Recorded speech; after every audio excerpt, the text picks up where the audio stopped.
제11장 그리스도인의 온전함. 그러므로 하늘에 계신 너희 아버지께서 온전하심 같이 너희도 온전하라. 마태복음 5장 48절. 하나님에게는 자연적인 온전하심과 도덕적인 온전하심이라는 두 가지 종류의 온전하심이 있습니다. 그분의 자연적인 온전하심은 그분의 본질이나 실체로 이루어져 있으며 그분의 영원하심, 불멸성, 전능하심 등이 그에 해당합니다. 이것들을 자연적인 온전하심이라고 부르는 이유는 거기에는 도덕적인 성질이 전혀 없기 때문입니다. 하나님께서 스스로를 창조하지 않으셨기에 그분 자신에게 그런 성품들을 부여하지 않으신 것이 아닙니다. 하나님께서는 이런 속성들을 완전하게 가지고 영원부터 존재하셨습니다. 하나님께서는 이런 속성들을 무한히 소유하고 계십니다. 이런 자연적인 온전하심은 그것을 소유해야 한다고 요구할 수 있는 성질이 아닙니다. 본성에 속한 속성들은 우리 안에서 창조된 것이기 때문에 다른 새로운 속성들을 타고나야 한다고 요구하는 것은 무리입니다. 그것은 불가능합니다. 하나님께서 소유하신 만큼 그런 것들을 소유해야 한다고 우리에게 요구할 수는 없습니다.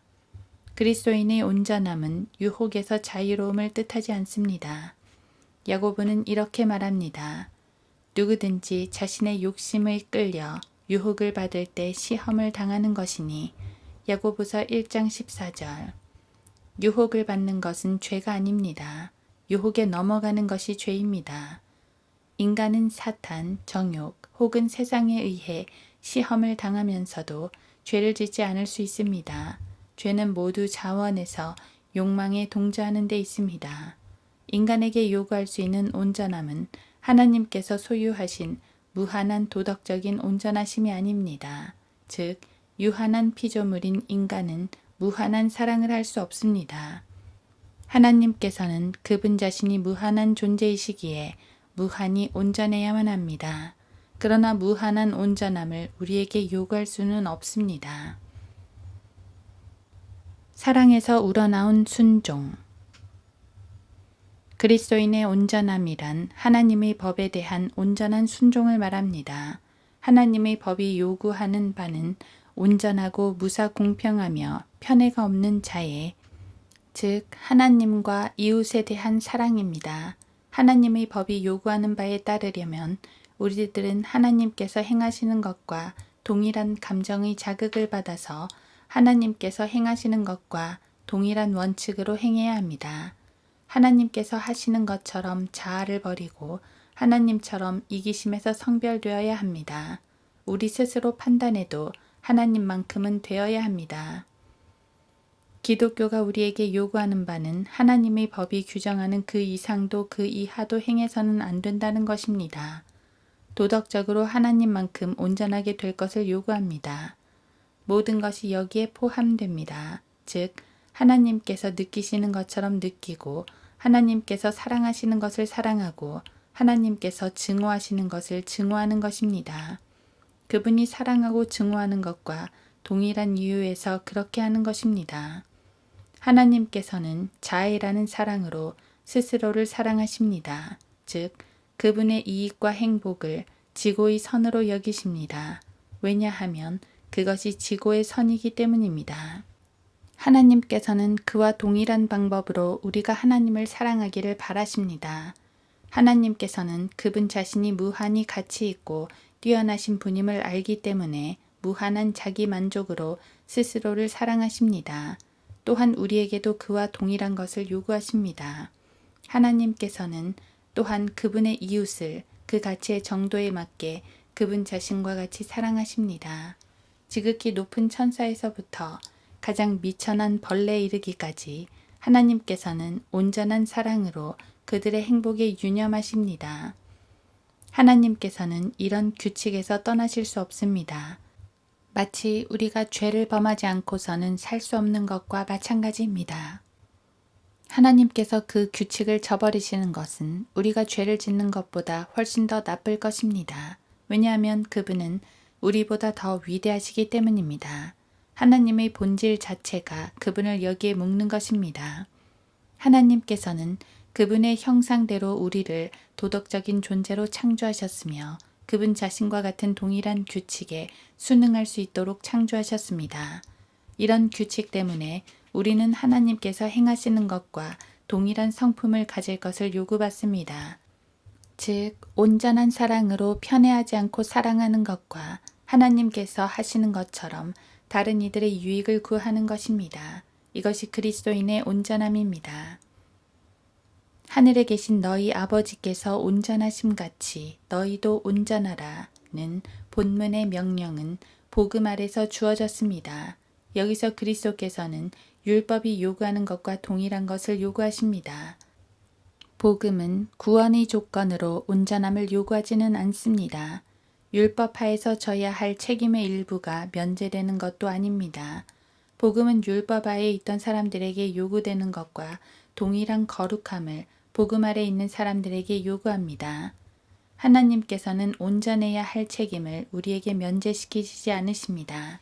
하나님께서 그런 시도를 하신다면 우리에게 죄를 짓는 면허를 주는 것이기 때문입니다.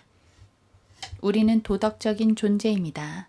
그래서 우주에는 우리에게 온전해야 할 책임을 면제해 줄 수 있는 권세는 없습니다. 우리의 온 마음과 혼과 생각과 힘을 다해 하나님을 사랑할 책임을 하나님께서 우리에게 면제해 주실 수 있습니까? 그렇게 말하는 것은 하나님께서 그런 사랑을 받을 만하지 않다고 말하는 것입니다. 하나님께서 우리를 율법 전체에서 면제시켜 줄 수 없다면 그와 동일한 이유에서 율법의 일부분에 대한 책임에서도 우리를 면제시켜 주실 수 없습니다. 우리에게 요구되는 온전함은 어느 정도입니까? 성경 어디에서 율법에서보다 복음에서 더 거룩하지 않아도 된다는 규칙이 있습니까? 각자가 스스로를 판단하도록 내버려 둬야 합니까? 지금 현재보다 더 온전해지는 것이 자신의 의무라고 생각합니까? 지금도 충분할 정도로 온전하지. 몇 가지 죄가 아직 남아있지만 이 세상에서 의무적으로 해야 할 일 정도는 했지 라고 말할 수 있습니까? 거룩한 사람일수록 더욱더 거룩해져야 함을 강력하게 느낍니다. 하나님의 뜻에 순응하기. 그리스도인은 이 생에서 온전함을 얻을 수 있습니다. 하나님께서는 그분이 거룩하신 것처럼 우리가 거룩해야 한다고 명령하십니다. 그렇게 되는 것이 불가능하다고 말할 수 있습니까? 하나님께서 뭔가를 명령하셨는데 행할 수 없는 일을 명령하셨겠습니까?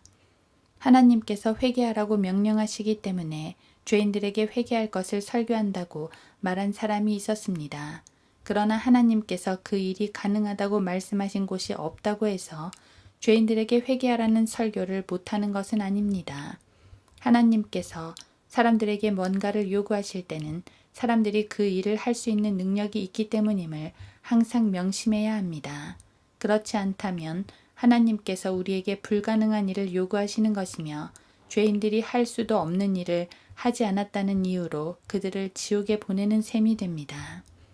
여기에는 의문의 여지가 없습니다. 온전함이란 우리의 온 마음과 혼과 생각과 힘을 다해 주님을 사랑하고 우리 자신과 같이 이웃을 사랑하는 것입니다. 거기에는 우리 자신의 능력을 사용할 것이 요구됩니다. 율법은 우리가 가진 능력들을 올바로 사용하라는 요구 그 이상의 선을 넘지 않습니다.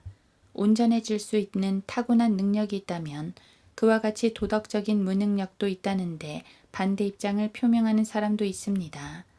무능력은 사람들이 그 용어를 어떤 식으로 바꾸든 무능력입니다. 우리가 도덕적으로 무능력하다면 그 무능력은 타고났기에 우리는 무능력해질 수밖에 없습니다. 먼저 온전하게 거룩해지는 데는 도덕적으로 무능력할 수 없습니다. 이것은 마치 전혀 거룩해질 수 없다는 말과 같습니다. 조금이라도 거룩해질 수 있다면 온전하게 거룩해질 수도 있습니다. 타고난 능력과 도덕적 능력의 차이는 다음과 같습니다. 즉, 타고난 능력은 마음의 힘과 능력과 관계되며 도덕적인 능력은 의지와 관계됩니다. 도덕적 무능력은 어떤 일에 마음이 내키지 않는 것입니다. 온전할 수 있는 도덕적 능력이 있는지 묻는 진이가 내가 기꺼이 온전해지고자 합니까? 라면 나는 아니요 라고 답변하겠습니다. 기꺼이 온전하고자 하는 사람은 온전해질 것입니다. 왜냐하면 요구되는 온전함은 하나님의 법에 의지를 온전히 순응시키는 것이기 때문입니다. 우리가 올바르게 행할 수 있습니까? 라는 질문은 도덕적인 존재가 선택할 수 없거나 할 수 없는 일이 있다는 모순을 만듭니다. 도덕적 무능력 같은 것은 없습니다. 어떤 일을 할 수 없는 무능력이란 능력의 결여를 의미합니다. 그러므로 의지를 행사할 수 없다는 말은 터무니없는 말입니다. 필사적으로 하지 않으려는 것이 그 예입니다. 죄인들은 그리스도인이 되지 않으려고 고집을 부리며 그리스도인들은 율법과 복음 모두에서 요구하는 완전한 온전함에 도달하지 않으려고 고집을 피웁니다. 죄인들은 그리스도인이 되고자 원할 수 있으며 그리스도인들은 자신의 모든 죄들을 제거하고 싶어 할 수 있습니다. 또한 그 일을 위해 기도로 고뇌할 수도 있습니다. 이들은 자신들이 기꺼이 온전해지고자 한다고 생각할 수 있지만 이들은 스스로를 속이고 있을 뿐입니다. 그리스도인들이 진정으로 모든 죄를 포기하고 자신의 고집을 부리지 않으며 주님의 뜻 가운데 잠기게 되면 그들을 속박하고 있던 멍에가 부서집니다. 절대적으로 하나님의 뜻에 내맡기면 하나님의 온전하심으로 채워지게 됩니다. 거룩함에 대한 약속. 문제는 다음과 같습니다. 이 세상에서 내가 온전해질 것을 기대할 만한 권리가 있습니까? 내가 율법이 요구하는 대로 완벽하게 복종하며 하나님을 사랑할 수 있다고 믿을 만한 근거가 있습니까? 온전함이 쟁취될 수 있습니까? 나는 그렇다고 믿습니다. 그리스도인의 온전함에 관해 많은 말들이 있었고 그런 생각을 품고 있던 사람들은 터무니없는 개념들과 만나게 되었습니다. 마치 마귀가 교회의 운동을 예견하고 부정적인 감정을 만들어낸 것처럼 보입니다. 성화의 교리가 제시되는 순간 사람들은 소리칩니다. 이런 완벽주의로군. 그러나 완벽주의자들이 빠진 오류에도 불구하고 성경은 그리스도인의 온전함을 가르치고 있습니다. 모두들 이 사실을 알아야 합니다. 나 역시 현대 완벽주의자들의 특이성에 대해서는 전적으로 반대하는 바입니다. 그들이 펴낸 출판물을 읽어봤는데 많은 부분에서 그들의 견해와 일치할 수 없었습니다. 반면 그리스도인의 온전함은 의무이며 이 생에서 그것을 성취할 수 있다고 확신하는 바입니다. 데살로니가 전서 4장 3절은 이렇게 말씀하십니다. 하나님의 뜻은 이것이니 곧 너희의 거룩함이니라. 데살로니가 전서 4장 3절. 성경을 주의 깊게 살펴보면 처음부터 끝까지 하나님께서는 죄인들이 회개하기를 원하시는 것만큼이나 그리스도인들의 거룩함을 원하신다는 것을 분명하게 알게 됩니다. 합리적으로 생각해봐도 하나님께서 그것을 기대하지 않을 이유가 없습니다. 하나님께서는 그리스도인에게 거룩함을 요구하십니다. 이 세상에서 하나님께서 온전한 성화를 요구하지 않으신다거나 성화될 수 없다고 성경으로 입증할 수 있는 사람은 없습니다. 이런 관점에서 성경을 상고하지 않는 사람은 성경의 죄의 형벌에서 해방되는 것보다 죄를 행하는 것에서 해방되는 구절이 훨씬 더 많다는 사실에 놀랄 것입니다. 형벌에서의 해방을 언급하는 구절들은 죄를 행함에서 해방되는 구절들과 비교하면 아무것도 아닙니다. 성화란 무엇입니까? 거룩함입니다. 예언의 말씀이 교회의 성화를 언급하실 때 이를 부분적인 성화로 이해해야 합니까? 하나님께서 요구하시는 거룩함이 부분적인 거룩함입니까? 분명히 그렇지는 않습니다. 하나님께서는 거룩함을 약속하십니다. 우리는 너무도 오랫동안 성경의 진정한 의미를 잃은 채 성경을 이해해 왔습니다. 거룩함에 대한 약속과 예언들이 온전한 성화가 아닌 다른 것임을 증명하려는 사람을 무시하려면 성경의 언어들을 살펴봐야 합니다. 거룩함은 성경 전체를 통해 약속된 위대한 축복입니다. 베드로는 이렇게 말합니다. 이로써 우리에게 지극히 크고 귀한 약속들을 주심은 너희로 하여금 이 약속들을 통해서 정욕으로 인해 세상에 있게 된 타락을 피하여 하나님의 본성에 동참하는 자가 되게 하려 하심이라. 베드로후서 1장 4절. 이것이 온전한 성화가 아니라면 무엇이겠습니까? 이 지극히 크고 위대한 약속들은 이 목적을 위해 주어졌습니다. 그리고 그 약속들을 믿고 자신의 것으로 만들고 사용함으로써 우리는 하나님의 본성에 참여하는 자들이 될 수 있습니다. 아브라함의 언약의 약속은 그의 후손이 가나안 땅을 소유하고 그를 통해서 나온 메시아로 인해 모든 민족들이 복을 받게 될 것이라는 약속입니다. 그 언약의 표적으로 주어진 할례는 하나님께서 위대한 축복을 의도하셨음을 보여줍니다. 즉, 그것은 거룩함이었습니다. 성경 다른 곳에서 베드로는 예수 그리스도께서는 독특한 백성을 그분 자신에게 성화시키기 위해 드려졌다고 말합니다. 베드로전서 2장 9절 참조. 정결케 하는 복음. 메시아께서 오신 큰 목적 중 하나는 그분의 백성을 성결케 하기 위함이었습니다. 인간이 타락한 바로 직후에 사탄이 메시아의 발 뒤꿈치를 상하게 하겠지만 메시아께서는 사탄의 머리를 상하게 하시리라는 예언이 있었습니다. 요한은 이렇게 말합니다. 이 목적으로 하나님의 아들이 나타나셨으니 곧 마귀의 일들을 멸하시려는 것이라.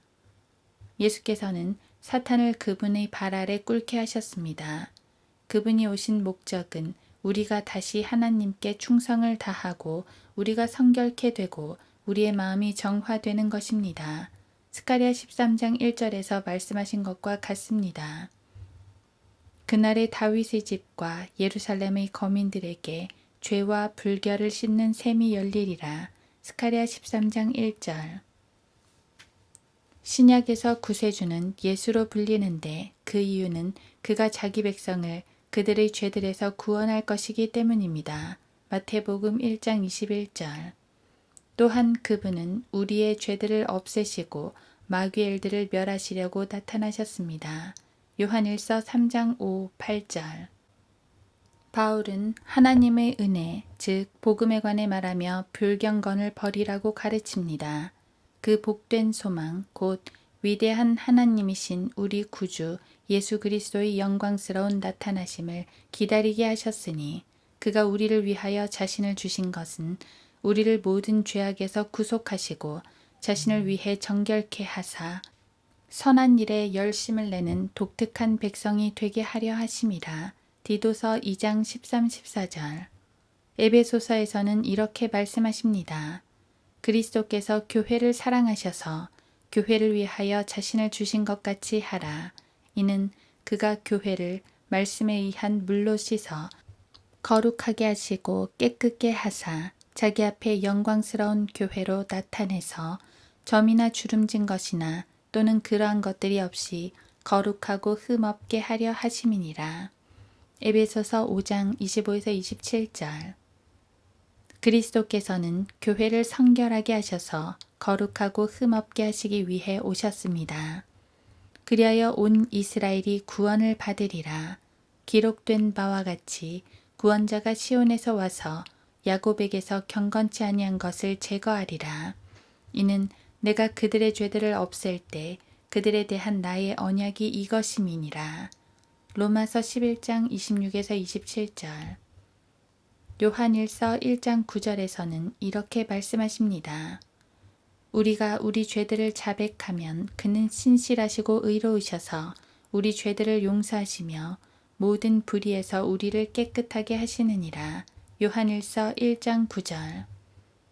모든 불의에서 우리를 깨끗하게 하시는 것이 온전한 성화가 아니라면 무엇이겠습니까? 데살로니가 전서 5장 23절에서 바울은 아주 눈에 띄는 기도를 합니다. 화평의 하나님께서 너희를 온전히 거룩하게 하시고 너희의 온 영과 혼과 몸이 우리 주 예수 그리스도께서 오실 때까지 책망할 것이 없게 보존되기를 하나님께 기도하노라. 데살로니가전서 5장 23절. 너희를 온전히 거룩하게 하시고가 무슨 뜻입니까? 온전한 거룩함을 의미합니까? 사도 바울은 우리의 온 혼과 영뿐만 아니라 몸이 책망할 것이 없게 보존되기를 기도합니다. 그런 축복이 불가능하다고 생각하면서 영감을 받은 사도가 그런 기도를 할 수 있겠습니까? 바울은 다음 절에서 계속해서 말합니다. 너희를 부르시는 분은 신실하시니 그가 또한 이것을 행하시리라. 데살로니가전서 5장 24절. 성령의 능력. 성령님의 목적은 성도 안에서 온전한 거룩함을 이루는 것입니다. 성경이 성령에 관해 의도하는 모든 것이 이를 증명합니다. 거룩하라는 모든 명령과 약속들, 예언들, 축복들, 심판들과 종교적인 의무들은 모두 성령께서 교회를 성화시키기 위해 사용하시는 수단들입니다. 온전하게 거룩하게 되는 일이 실제적인 일이 아니라면 마귀는 완벽할 정도로 세련된 인류를 부패시킬 계획을 가지고 있어서 예수 그리스도께 잘못이 있으며 예수께서는 자신의 백성을 세상에서 제거하는 것 말고 그분의 백성을 성화시킬 다른 방법이 없다는 말이 됩니다. 사탄이 하나님보다 우월할 수 있습니까? 하나님의 왕국이 일부만 건설되어서 성도들이 시간의 반을 마귀를 섬기는 데 써야 하겠습니까? 거룩함이 이 세상에서 얻어질 수 없다면 복음 속에는 거룩함을 추구할 만한 동기가 결여되어 있거나 하나님의 영의 능력이 부족하거나 둘 중 하나입니다. 앞으로 구원받은 성도들은 그분 그대로 그분을 보게 될 것이기 때문에 우리들은 하나님처럼 될 수 있을지 모릅니다. 그러나 왜 여기서는 안 되는 겁니까? 바라는 것들에 대한 실상이요. 보이지 않는 것들에 대한 증거인 믿음을 가지고 있어도 안 된단 말입니까? 히브리서 11장 1절. 의에 굶주리고 목마른 자들은 배부를 것이라는 약속이 있습니다. 마태복음 5장 6절. 의로 배부를 것이라는 말이 온전히 거룩하게 된다는 말이 아니면 무엇이겠습니까? 배고프고 목마르며 불만족한 상태에서 생을 살아야 한단 말입니까?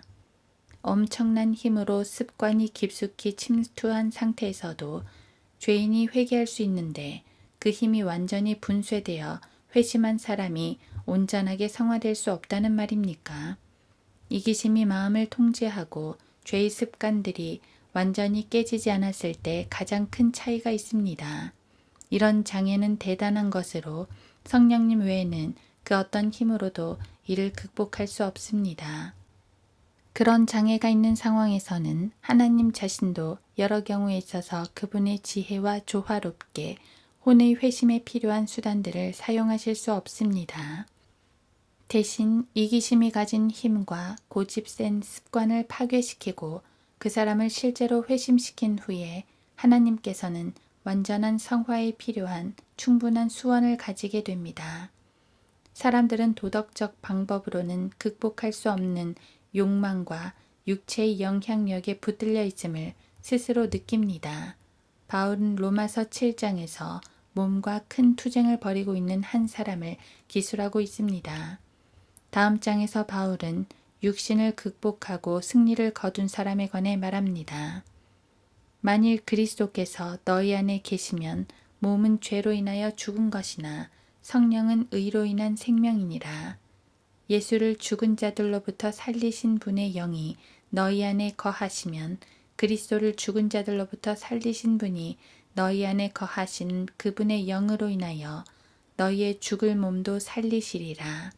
로마서 8장 11절. 몸을 살리는 것은 성령께서 몸에 행하시는 영향력의 결과입니다. 성령께서 몸 안에서 물리적인 변화를 일으키시겠습니까? 라고 묻는 사람도 있습니다. 술주정뱅이의 예를 들어 묘사하겠습니다. 술주정뱅이는 치명적인 상태에 처해 있습니다. 즉, 불가사의한 갈증이 너무 강해서 이런 육체의 욕망을 완전히 극복하고 변화받을 수 없는 것처럼 보입니다. 술주정뱅이들에게 술 취하는 죄를 강력한 시각에서 보여줌으로써 이들이 독주를 증오하고 두 번 다시 술을 마시고 싶은 욕구를 전혀 느끼지 않았다는 사례들을 들은 적이 있습니다. 담배 노예였던 한 사람을 한때 알고 있었습니다. 어느 날 그는 담배 피우는 것이 죄라는 강한 확신을 갖게 되었습니다. 담배를 피우지 않으려고 애쓰다가 결국 이 사람은 그 문제를 하나님께 가지고 나왔습니다. 그리고 담배에 대한 욕구를 그 즉시로 해결하고 다시는 그런 욕구를 느끼지 않았다고 합니다. 나는 여러분에게 철학을 제시하고 있는 것이 아니라 사실들을 말하고 있습니다. 죄가 되는 생활에 완전히 매여 지내던 사람들이 부흥회를 통해서 그런 죄들을 극복하고 악한 욕구들을 없앴다는 이야기를 들은 적이 있습니다. 악한 욕구들이 되살아날 만한 일을 전혀 생각지 않고 더 위대한 것들의 마음을 빼앗겼기 때문에 그런 일이 가능했을 것입니다. 마음속에 없애고자 하는 충분한 인식이 들면 몸의 욕망이 제거될 수 있습니다.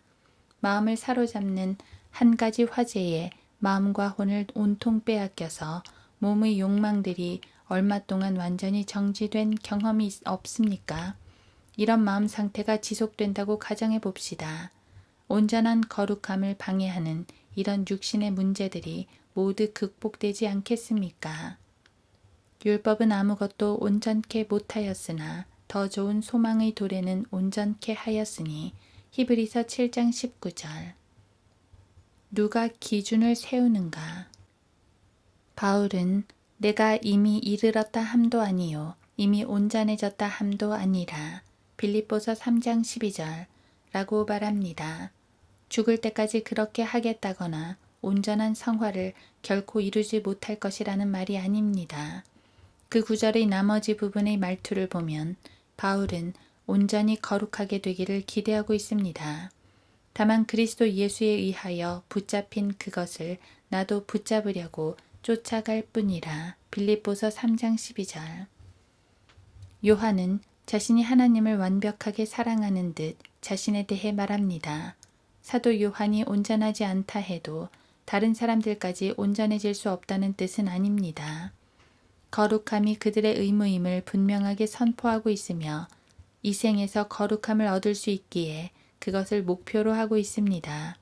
그리고 우리에게도 그와 동일한 것을 행하라고 명령하고 있습니다. 교회가 왜 더 나은 성장을 해서는 안 되겠습니까? 요지는 교회가 초기 성도들을 삶의 모범으로 삼아야 한다는 것입니다. 그 반대도 옳다고 생각합니다. 우리는 그들이 가진 기준보다 더 높은 기준을 목표로 해야 합니다.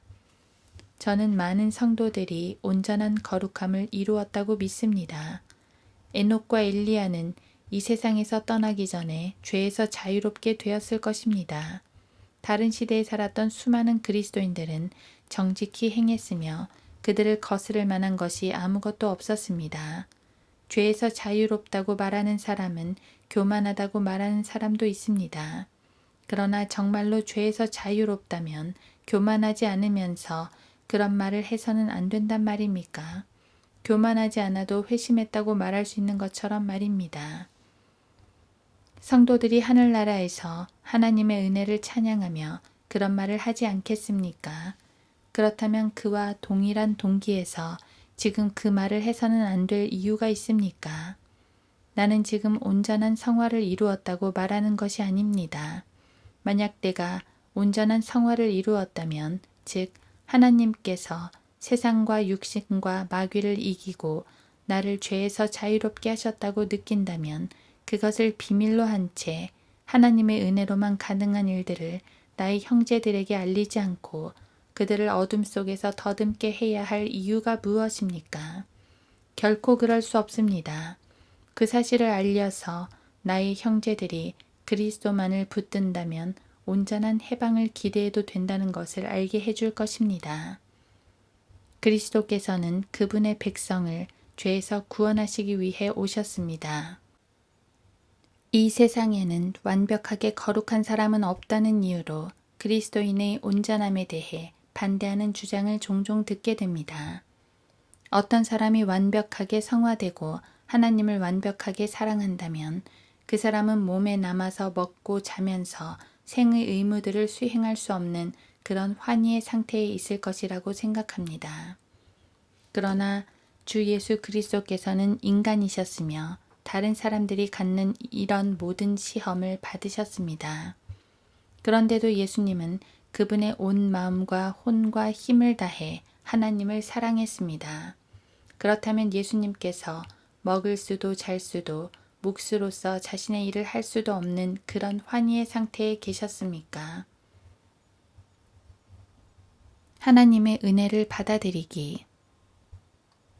그리스도인들은 하나님께서 자신들이 이 세상에서 온전히 성화되기를 원하신다는 것을 믿지 않습니다.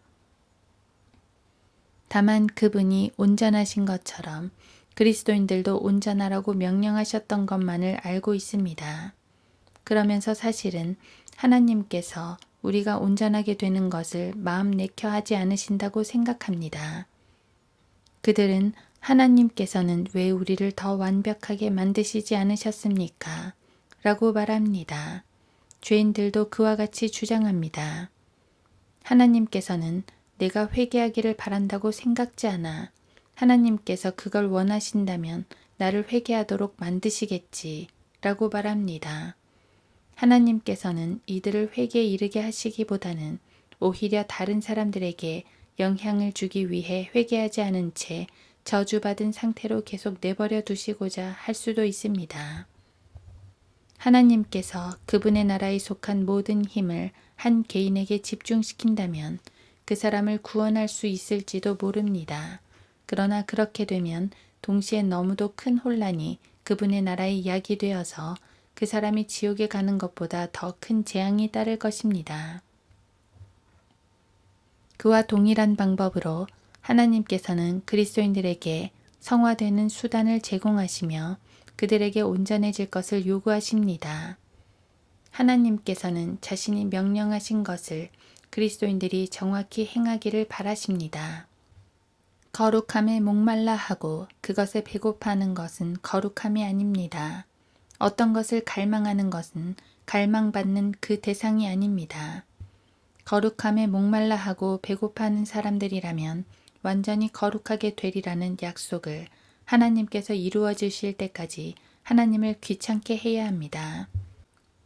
어떤 그리스도인들은 자신들이 죄 가운데 남아 있어야 한다고 생각합니다. 이들이 바라는 것은 용서와 하늘나라에서 있게 될 거룩함 뿐입니다. 그러나 복음의 골격은 죄의 권세를 분쇄시키고 하나님의 충만하심으로 사람들을 채워주는 것입니다. 교회가 성경을 읽고 모든 약속을 붙든다면 이 약속들이 얼마나 위대하고 귀한지를 알 것입니다. 참으로 많은 사람들이 자기 자신의 결단력과 행위로 거룩해지고자 합니다. 즉, 믿음으로 그리스도를 붙잡는 것이 아니라 금식과 기도와 활동을 통해서 거룩해지고자 합니다. 하나님에게서 나오신 분으로 우리에게 지혜와 의와 거룩함과 구속이 되시는 그리스도 예수 안에 있는 믿음으로 되어져야 하는데도 그런 온갖 행위를 들고 나오는 것입니다. 고린도전서 1장 30절. 하나님의 능력을 붙잡을 때 거룩하게 됩니다. 믿음으로 그리스도께서 곧바로 혼을 장악하시고 그분을 통해 숨쉬는 동일한 성령으로 믿음을 행사하는 사람들을 채우십니다. 죽은 행위들은 아무것도 아닙니다. 믿음만이 마음을 거룩하게 하고 정화시킵니다. 믿음은 바라는 것들의 실상이며 예수님을 마음속으로 들어오게 하는 통로입니다. 여기서 우리는 하나님의 아들을 믿는 믿음으로 살아야 합니다. 교회 안의 거룩함이 극히 미미하다는 것을 알고 있는 것만으로는 부족합니다. 또한 그 사실에 관심을 보이는 것만으로도 부족합니다.